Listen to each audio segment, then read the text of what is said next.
A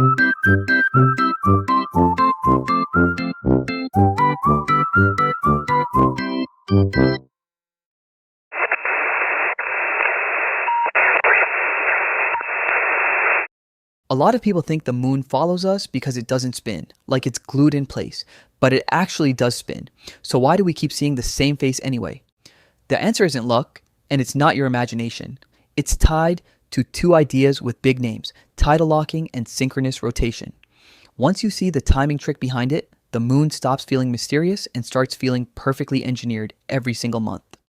Start with synchronous rotation. The moon rotates on its axis at the same rate it goes around Earth, same speed, two motions.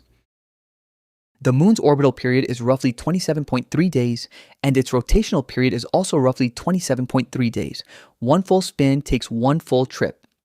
Picture it like walking around a campfire while turning slowly. If you turn exactly once per lap, you keep facing the fire. That's why one face generally points toward Earth. The moon spins exactly once during each orbit, so the same side keeps lining up. But that still leaves a question. Why did it end up in synchronous rotation at all? That's where tidal locking comes in. Earth's gravitational influence pulls unevenly, creating a gravitational lopsided effect on the moon.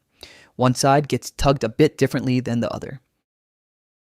That uneven pull creates tidal bulges on the moon, slight stretches that Earth's gravity keeps trying to line up in a stable direction. Those tidal bulges act like a brake, tidal braking. Over billions of years, that braking pushed the moon's spin to match its orbit. So far, the same face mystery is really a timing match.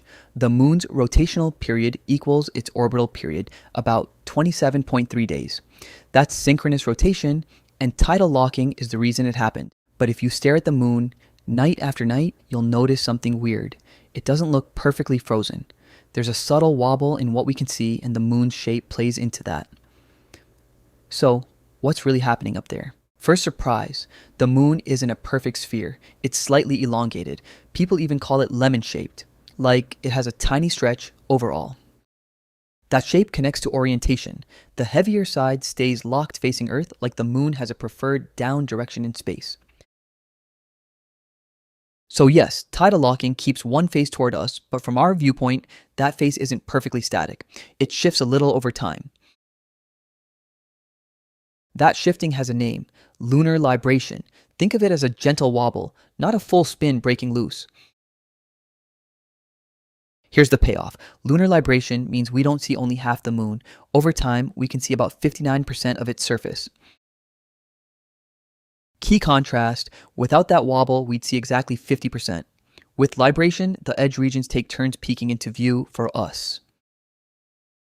And it's not some one-off coincidence. Tidal locking is common in the solar system, and most large moons end up locked to their host planet. So the moon's same face isn't magic, it's tidal locking. Its rotation period matches its orbital period, roughly 27.3 days, so one side generally faces Earth, but the ending twist is satisfying. The face you see isn't perfectly fixed. Lunar libration adds a slight wobble, letting you glimpse about 59% of the surface over time.